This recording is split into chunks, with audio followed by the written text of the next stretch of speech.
Hey guys, it's Geoff Keighley with a special Summer Game Fest bonus stream today.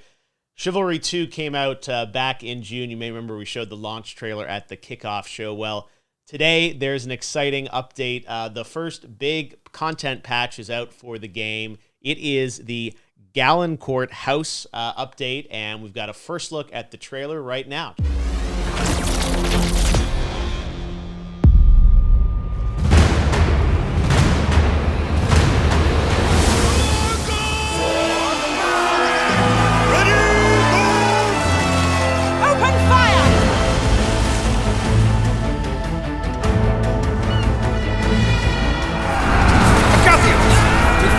Outer fortifications! Hold those heretics off at the walls!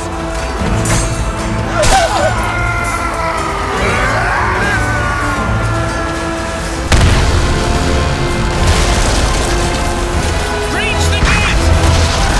Protect Lord Phaedron's tomb!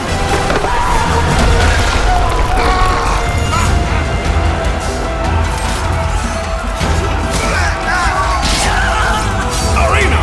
Fire! 4, 3, 2, 1. Hail the Masons! Kill them all! Desecrate the city! And House Galencourt!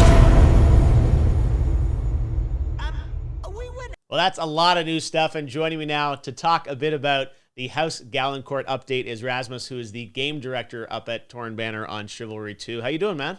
Doing good, thanks, and thanks so much for having us. We're so excited to show off all the new content that we're launching. First of many updates that we're going to launch to the game, new game modes, maps, tons of new content. We're super pumped to finally be getting the first update out. I was going to say, it used to be back in the day, a game team would ship their game in June. They get to take the summer off, but now these live service games are never ending. But you guys put so much fun into the first release of Chivalry 2 back in June. How's the reception been? How are you guys feeling about it? Yeah, it's been really good, and it blew our expectations away as well, which is really nice. When we first, launched the game and we compared it to our first game, just how much it's selling every day, the player counts, it's the success is really, really clear of the game. We've always wanted to support the game for multiple years with content updates.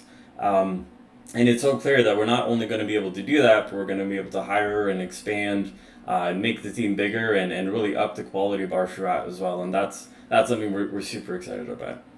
Yeah, there was so much packed into the initial release, and it's just one of those games that if you guys haven't played it, it's just so much fun, just so much action and combat, and we even saw in that trailer, incredible destruction.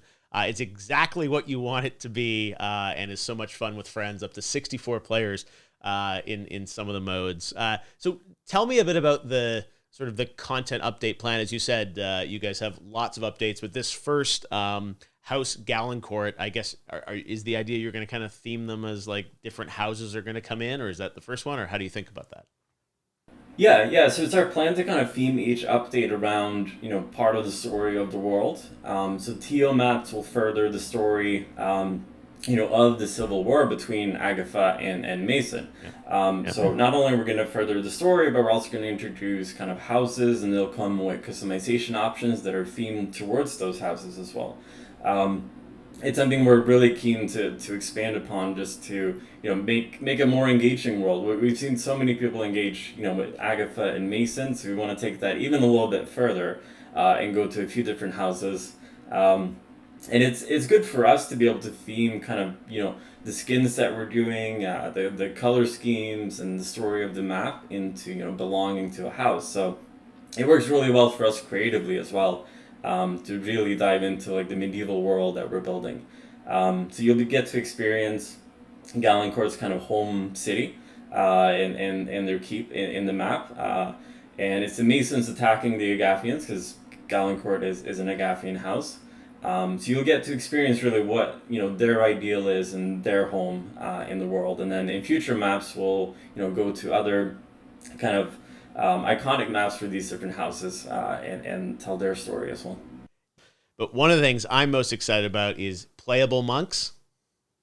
Yeah, it's something we tried in one of our previous maps that launched with the game, where you can play as peasants for a little bit, and we just enjoyed it so much that it was a clear thing that we have to expand upon with new maps that we make. So in this one, there's a monastery, and it's part of the map, kind of in the story as well.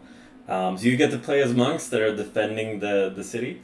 Yeah, it's always fun to roleplay and like get into the world. So we hope to find more opportunities in the future where you get to play as other things as well. But let's get into like some of the actual, gameplay and the map. Obviously, new TDM FFA courtyard, right? Tell us about that. Yeah. So it's we're kind of taking from Galencourt in the similar theme, which kind of goes with the updates in general, like I was talking about. So that will be a map that's available for TDM and free for all, and then new game modes in the future maybe as well. And the other thing you get to play there is the arena mode as well. So each map will be used for a couple of different things. But it's kind of similar to the Wording Glade, the tournament grounds, and the arena map that we have currently, where you can play a couple of different modes. Yeah, I know you've got, it's like a 3v3 arena mode now, right? Best of 5? Yeah, that one's, we're really excited to launch that. It's a smaller scale competitive game mode. So it will range from 1v1 to 10v10. And we're going to see and play a little bit, with what people actually want to play the most. So we won't have all the queues available at all times. We'll start with the 3v3, and then we'll maybe open it up and see, do people prefer 5v5 more? And we can kind of change which queues we have open a little bit and turn it into some weekend events where we try, a much larger one or a much smaller one. But it was something that wasn't quite there for the launch of the game. That small scale competitive mode that we know people really liked, just focusing on the combat in the first game as well. So it was really critical for us to bring that in the first update, and that kind of slower paced competitive gameplay. We're going to be focusing a lot more on that in future updates as well, and bring the mode and other similar modes a lot further as well.